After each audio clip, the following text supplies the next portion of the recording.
Welcome to BullTV, where we are bullish on Collierville. I'm your host, David Pickler. BullTV is a monthly show that empowers, educates, and entertains while highlighting the citizens of Collierville who inspire and deliver solutions for a stronger community. BullTV is presented by Pickler Companies and is proudly produced by the students of Collierville High School. We invite you to watch our show at www.bulltv.show, thebullnetwork.com, and CHS-TV 19. New episodes air on the second Sunday of every month at 3 p.m. Central Time.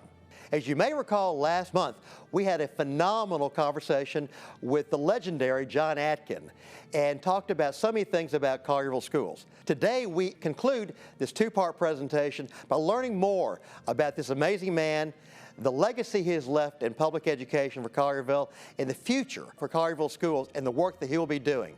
So join us for part two of our conversation with John Atkin.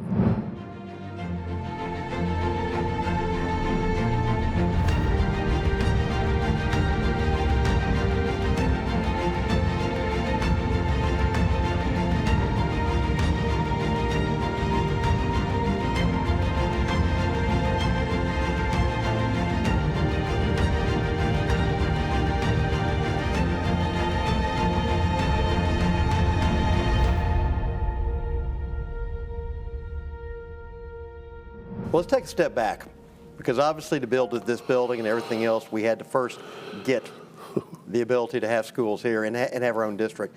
So if you would talk a little bit about, from your perspective, the process of Collierville gaining their own school district. You know, the part that you played in this and the memories, both good and bad, you know, the things that kind of stand out for you in that. Did I start shaking over here from PTSD from some of it? No. Well, you and I both were obviously intimately involved in a lot of those meetings. And, you know, I mentioned earlier, you know, when back in 2010, for various reasons, Memphis City Schools decided to surrender charter by a 5-4 vote in a board member's last meeting. And I'm retired now, and I don't have to be politically correct. I saw a list of candidates for the Shelby County Schools Board, and that particular board member was putting her name out there to run for Shelby County School Board again. So that brought back a lot of memories. But obviously that kicked off that was the salvo that started a lot of things. You know, frankly, when talk of municipal systems or special school district talk came, I was actually on the other side of the aisle because I was running Shelby County Schools at the time. And when they talk about municipal school systems, we kind of had to just back away from the talk because, you know, obviously I was a superintendent of Shelby County Schools and my staff members were as well. But, you know, it quickly became apparent that, you know, I was interested in and would have taken the job of Shelby County Schools superintendent. But looking back now, I probably thank the man above every day for that not happening, and a lot of people taking care of me and my family at the time. But I think I became probably I'm a much better. I feel like I was a much better superintendent in Collierville because of the things I learned and the experiences I went through at Shelby County Schools. I laughingly talk about the difference in a large school district and a relatively, compared to that small school district, is that I had staff under me that took care of most of the stuff, and it got to my level, it was pretty serious. Here, if you know the cafeteria at Collierville Elementary School ran out of food one day, it got to me pretty quickly. And that was fun. That was the fun part of it, that you probably felt like you were having more of an impact on that. But as I said, once it became apparent, we went through court. For historians' sake here, the Norris Todd legislation came through, but the judge declared the initial legislation unconstitutional. Correct. So we had school board elections in all the municipalities, and they were declared null and void and unconstitutional. So all of those members who had run for election didn't. But what people didn't realize is when each of the municipalities had to approve in a referendum the fact that they not to start a new school district, but to approve the financing for a new school district. So once they approved that, even though the school board elections got declared unconstitutional, the money, sales tax that they raised, that they voted on, started churning in. We could have never formed a school district once it became legal without that flow of money, because the town was wise and banked that money. So for 6 months we were town employees, and we're on their payroll. There you go. So through that fund, but you know, you look back now and you think, wow. Things you probably could have done different. You know, there are a lot of things that I've looked back on and say, if I had done this or if we had done that, would things have turned out differently? But for the 6 municipalities, I don't think it could have turned out any better. No. It's the economic impact, academic impact, the autonomous, you know, as you said, the autonomy, the autonomous control that we have here, that would not have happened. This high school would not have been built. There would maybe have been a high school built, because at one time it was under our 5-year capital improvement plan, but I don't think it would have been a high school that looks like this, and all the programs that we're able to offer. And you know, we called a lot of we were called a lot of things back in those days of our motives and whatever. But you know, I think you and I both have stood firm with a lot of others that were right there beside you, and that, you know, this is what our communities want. This is the best thing for kids, and the opportunities for our kids, and our citizens are willing to do whatever they can, and they were willing to do that even when we were under the umbrella and the governance of Shelby County Schools, because all of the programs that we have out here were mainly parent funded and booster club funded. So you know, those types of things have continued, and now we have facilities and programs that just afford these kids so many chances. Well, I think that's a really important point, is as proud as we are of what's happening in Collierville schools and the other 5 municipalities as well. You know, it really did begin with that great legacy of that Shelby County School District that served this community for nearly 140 years, and really provided, you know, the leadership team. You know, each of those 6, or I think 5 of the 6 superintendents, you know, came from Shelby County Schools. Sure. A lot of the staffing came from old Shelby County Schools, and so, you know, that was a great school system. But you know, thankfully we've been able to build upon, you know, the giants who helped build that district to build something even more amazing for our local communities that will give them that independence and autonomy for generations to come. It's great stuff. You know, you talk about some of the names that were called, and you know, you're no stranger to crisis management and having to pivot in times of great challenge. What would you say has been the biggest obstacle that you faced in your career, and how were you able to overcome it? Well, you know, I guess the biggest obstacle, I don't know if you'd consider it a crisis, but you know, the whole Shelby County, Memphis City Schools merger, demerger, all of the formation, how all that went down. You were, in my case, it really was hard on me personally, obviously, but the worry was, for me, was all my staff and all my people in the schools and all my kids that I was in charge of, and how was it going to affect them? What were we going to do to make sure that they were protected? That that they were, all the rumors swirling around. So I quickly had to pivot from learning how to be a superintendent and managing all the things that go along with that, and build programs in a high degree of accountability that we had never experienced before, to being an encourager and being a team builder, probably more so than I had ever had to be, is the fact that, in fact, I can tell my staff, I can remember staff meetings like they were yesterday, is that when we started having to meet with Memphis City School staff and meet with the Transition Planning Committee and County Commission and all the different players in the game, I can remember them saying, said, we're going to do the hard stuff here, but I want everything to remain normal in schools. And that was kind of our mantra through it. We're going to protect our schools, let them just press on, and we'll take care of them, but we got to take care of the stuff here. And probably right now, I used to tell my folks, this, the judge has ruled, it's going to happen. Right. we have to go into it as team players and cooperative. And I look back now, though, and that might have been probably a mistake. I should have come out as my old coach and said, we're going to go in there and win every game. But trying to again build them. I think I was quoted in one of the Memphis Flyer maybe of saying, you know, we're one big family now. We got to figure out how to do this because this region is depending on us to figure it out. Now there are a lot of things that play out here on this side that were pushing back against us, but our philosophy then was, you know, to make this happen for our employees and our kids and our parents and our towns. Now, probably the biggest thing I've had to deal with in my career, but I had to deal with numerous incidents. I mean, I've dealt as a principal with deaths of students, deaths of faculty members at school, assistant principal at Houston when the tornado hit Germantown, hit Houston High School. We had to go to school with that dreaded rival Germantown High School back then for 3.5 weeks on a split shift. But, you know, crises such as that, that you look back on now and you think, how do you get through those things? And when I talk to people now, superintendents, and they ask, well, what do you do in cases like that? I said, well, you got to be you. I said, so you got to know you and what you're all about, so to be able to, you know, push that down in that particular person. So stay true to yourself, but you have to be there for people. Even there's nothing more, oh gosh, more difficult than going to talk to parents after the loss of a child. Those are things that you never forget, and but as a leader and as someone that, you know, that kids look up to, and when something happens in a school, they don't look anywhere else. They look and say, how'd you handle it, boss man? And how the boss handles it and how the leader handles it, that's going to be reflected in everything that happens afterwards. So you have to remain calm and cool in front of people.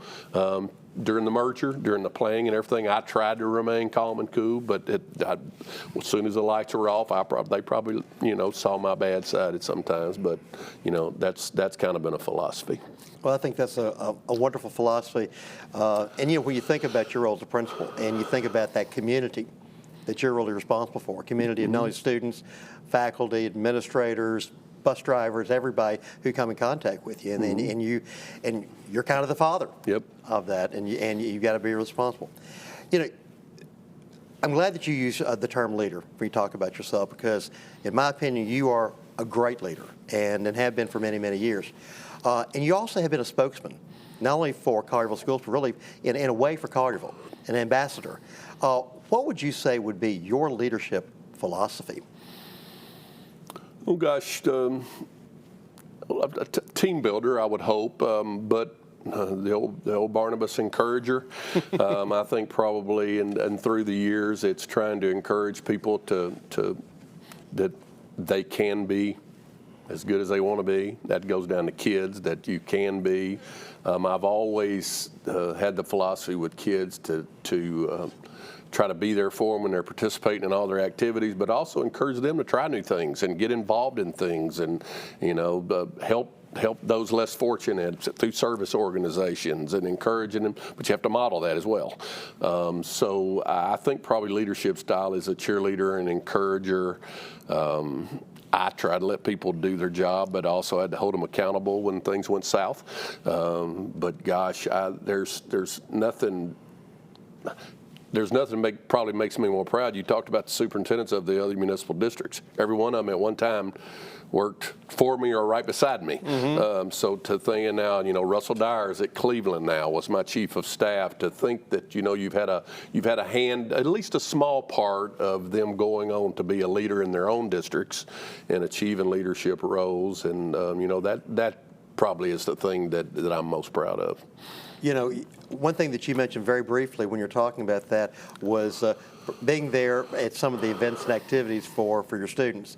I know, obviously, you were the principal for my children, and there was a rumor going around that there is a cloning process, because it's impossible for anyone to be as many different places as you were, because you seem to be all over the state, wherever you know, Houston kids were performing or participating, whatever. You know, people knew They can look and see that big tall guy in the stands. Yeah, and I did that before. Of course, it's easy for me because I love athletics. I love fine arts. I was in theater. I wish we'd had a TV studio when I was in school. I would have been the Joe Birch right now instead of John Atkin. But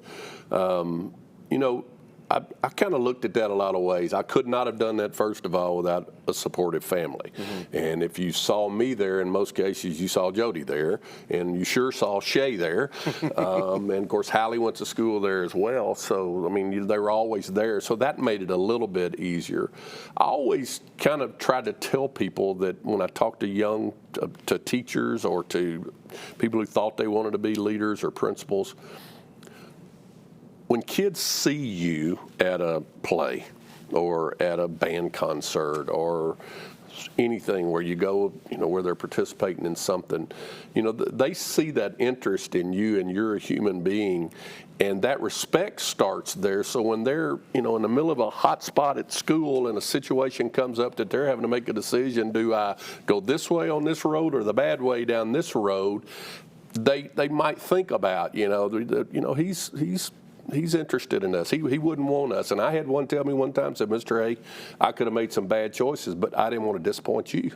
So those are the kind of things that, they lead you to, I'll drive 200 miles to a cross-country concert and then 30 miles down the road to a band concert, but Jody was right with me. Right. And she loved it. I told people when I left Houston, they were more disappointed that Jody wasn't going to be there than they were me. So, those are the things. But I think it just lends itself to a better atmosphere and climate in the school when kids know that people are interested. And I encourage my faculty. I said, I got to see you at some place outside the classroom. You got to get involved with them.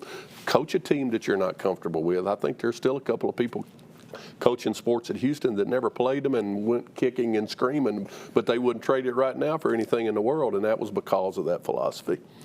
You've given such a great dialogue about being a principal. What would you say is the single most important thing of leading a large organization like a school district? Hiring the right people. I mean, it's, I tell groups all the time, as a principal, probably the number one job was to hire good teachers. And good teachers, both in content knowledge, but that are good people. And I used to call some of my employees, they're just good school people. And you just know. I mean, your organization has people that have bought into the organization and will do whatever. They'll sell tickets. They'll coach, they'll do whatever. But as a superintendent, I felt like my number one job was to hire good principals and then advocate and support them. I've never been one for a central office or a superintendent I didn't want schools to think we were just throwing all this stuff down to them that they had to do. A lot of that comes from the state level and the national level. Our job was to support them and do whatever we had to do to support them. So, but still, you got to hire the right leaders at every level of the organization. That's great. This is going to be a hard one for you. Of all the positions that you've held in public education, from being a teacher to a coach to a principal to a superintendent, which position made the most indelible impact in your life?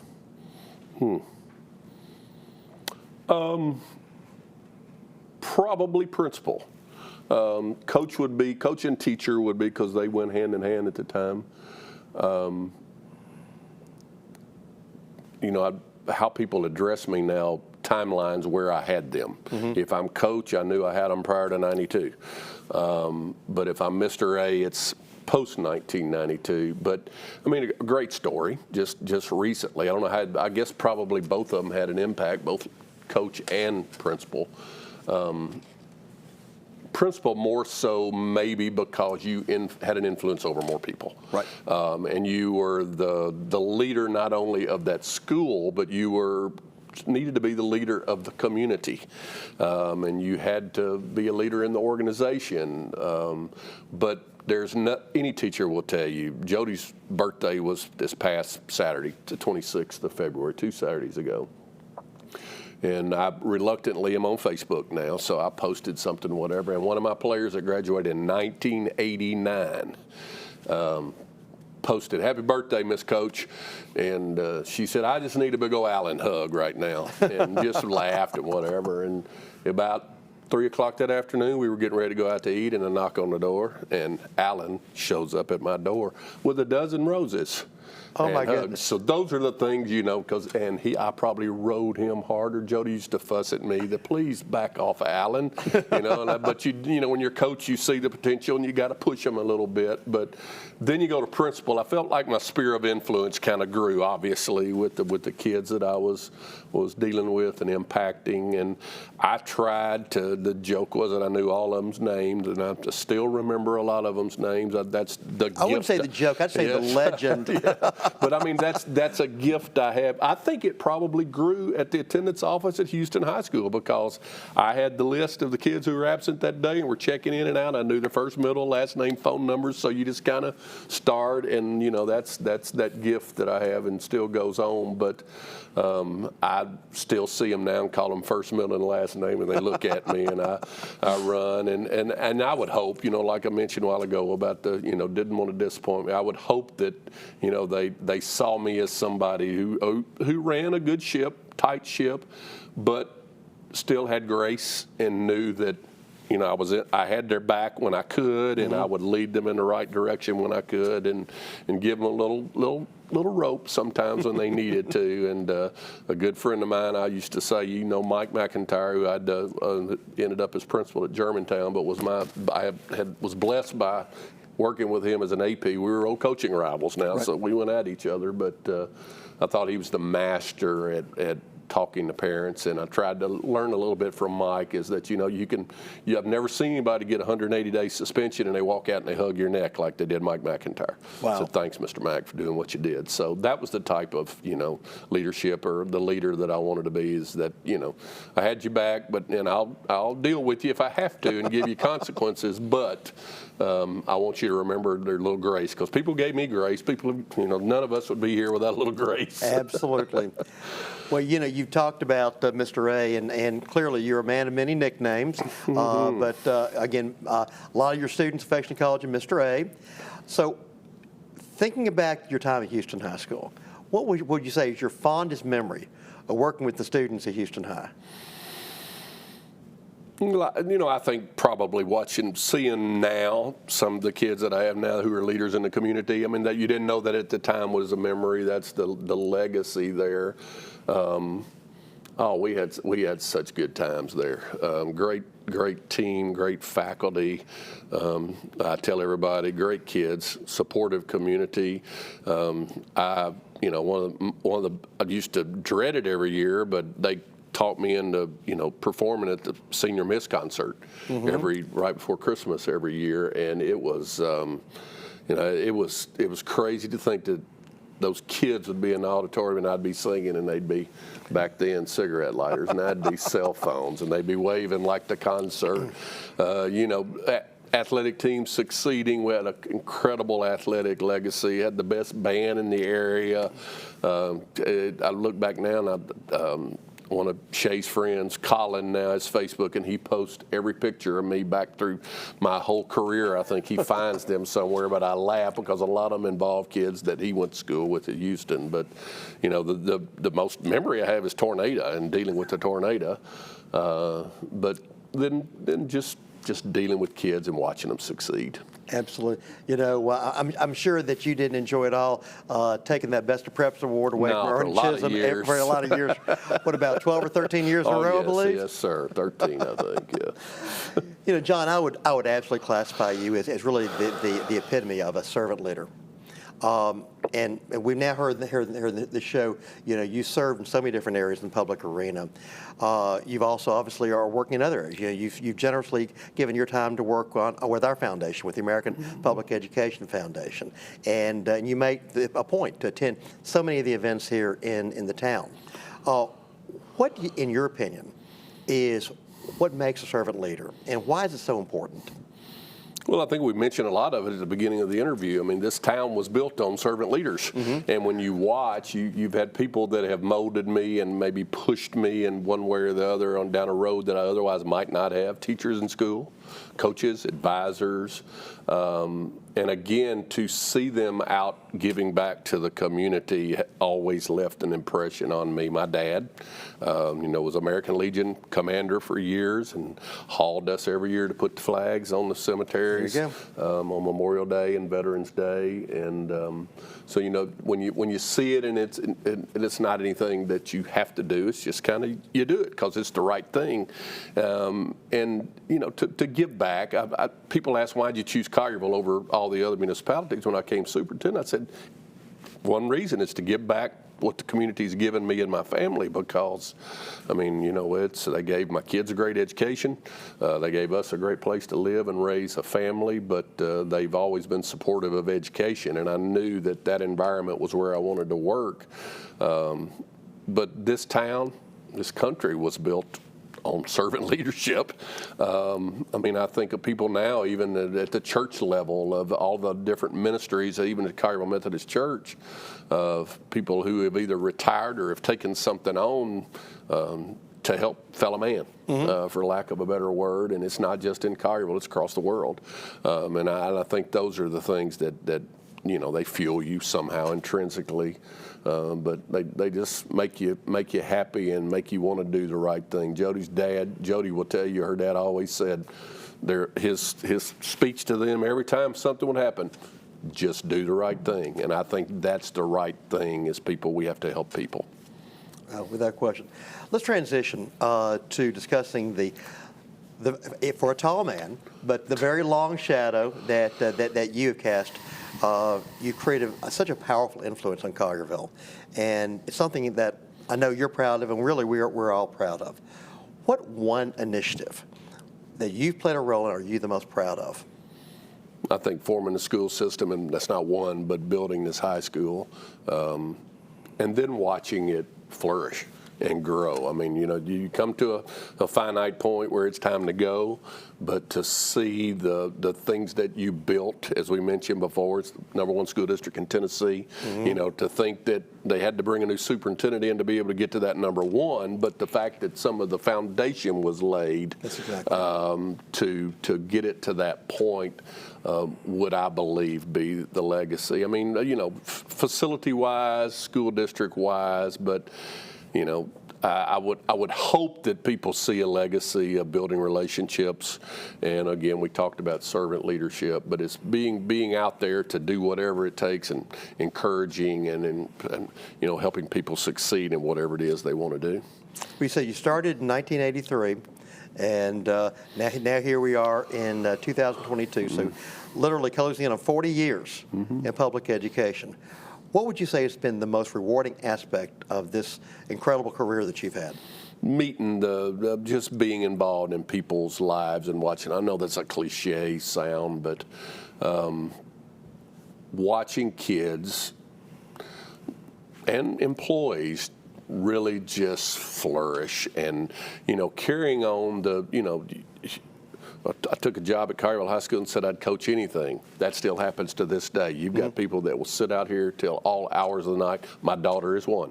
To watch that legacy continue of working with kids, doing whatever it takes for kids, and that help them succeed, putting them in situations where they can succeed, providing programs where they can succeed, and then watching them become successful adults, and then turn around and do it again. Yeah. Well, I know, I think Hallie started the Freshman Academy here at Collierville High. Yeah, the freshman mentoring. Fantastic. Sure. Now, this is going to be a hard one for you, because I can think of so many people you might think of. But what Colliervillian has made the greatest impact on your life, other than your beautiful wife? Right. I've thought about that. There've been so many. Jimmy Hayslip and Dudley Aiken were principals. They were Colliervillians at the time. But somebody who lives in Collierville, I mentioned him before. I watched Mr. Cool, James Llewellyn, for many years. And to watch James handle everything thrown at him with grace was a great example for me in dealing with him. And, he's about to retire. And we've had the saying a long time that we were supposed to go out together, but I jumped the gun on him. But the things that James, and not only James, but the Board of Mayor and Aldermen, School Board again, and Stan Joyner, but James in particular, who I was dealing with 101, who still lives in Collierville, and he has been in this community and watched a lot of the things that have happened in this community, just like I have, grow and prosper and change. So I think, influential impact, James would be one that just jumps in my mind. Yeah, and I will tell you, James was obviously a guest on the show earlier and talked about what he believes is his greatest contribution was this school and working together with you and being able to work it out financially, get the bond issued, and doing all the things they've done. And so, again, such a great legacy for so many people, and you two certainly had a huge role in that. Now let's talk about, here we are in Collierville High School. We're filming in this amazing building that you really helped create the vision for and made happen.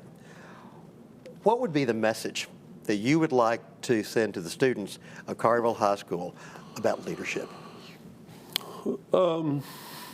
Participate, step out of your comfort zone, jump in things that you might not otherwise think you should. You have an amazing facility here. You have an opportunity to do things that you may not have even envisioned.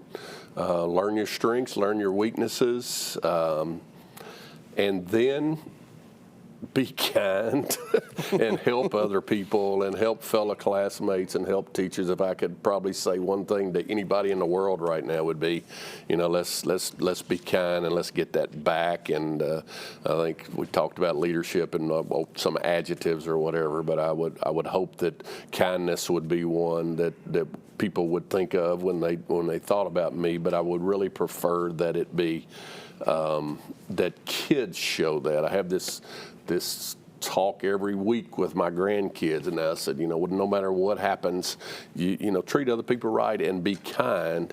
Here, be a leader that respects other people, works with other people, and is kind to other people, and embraces all the opportunities you have here. Fantastic. There's no doubt in many Colliervillians' eyes that you have created a legacy that truly is unmatched. But when you look back on your career and you think about what you've done, what would you hope to be your legacy? Gosh, that's so hard without sounding, you know me well enough. I don't like talking about myself or tooting my own horn. I would hope to build relationships that I was able to pull people together and create something both in a school district and a facility that the crown jewel of the community, as it was referred to many times, but it will last, as you said, but it will help. I think it really helped. I was amazed when we were talking about where we were going to put the school and the geographical location and all the comments that came from who knows where about where and where you're going to put it there and all of that. But once we did and it was built and you watch everything growing around it, you think, well, see, we were right in that case, that it was the right place to be, and that people would respect leaders and decisions they have to make and know that it goes in, and that hopefully I gained that respect in a lot of cases of saying, he was looking out for our community, he was looking out for our kids and all of those things he was doing, and whatever John Atkin did, he did with the thought of it, if it didn't benefit kids, then it wasn't worth doing. So, that's hard for me to say, but I would hope that that's what people would say. Well, I think you can feel pretty comfortable with that. Wow, what a story. What a conversation. John, I want to thank you. I want to thank you for all the stories. I want to thank you for all the work you've done. I want to thank you for putting these thoughts down so we can capture this. Hopefully you're not going anywhere for a long, long time. I hope not. But I think telling the story the way you had today is so meaningful. So I want to share, I want to thank you for that. I want to thank you for the leadership that you provide. I want to thank you for the heart that you bring to everything you do. I mean, anybody who knows you, they know the heart you have for this community, the heart you have for the children, and the heart that you have for public education. And you've been willing to have the courage to stand strong for those things you believe in. I appreciate that. And I would tell you that you're a man of faith, a man of family, and a man who has many, many friends, and who love you and who appreciate everything you've done. Appreciate that. So thank you for leadership. Thank you for integrity. Thank you for being who you are. Thank Thanks you. for being a part of BullTV. Appreciate you. Thank you. Enjoyed it. The American historian and journalist Henry Adams once said, "A teacher affects eternity. He can never tell where his influence stops." My dear friend John Atkin is a shining example of the ideal of teaching. His life work has been about empowering and inspiring generations of students to fulfill their potential and pursue their dreams, and become productive members of our society. John's life is a living testament to faith, to family, and to the future of our community, state, and nation. He's a man of steadfast character who leads with his heart. One of the greatest honors of my life is the friendship I've enjoyed with this truly great man and his incredible family. John Atkin is truly a living legend. His work on behalf of independent school districts across our state will ensure that every child, regardless of socioeconomic background, religion, belief, race, gender, or zip code, will be given the opportunity to have a world-class education. His life will affect eternity. John may never know how far his influence will lead, but I believe that his work, his life, and his spirit will endure forever. And that is my 2 cents. Until next time, I'm your host, David Pickler. Thank you for watching BullTV, where together we deliver solutions for a stronger community.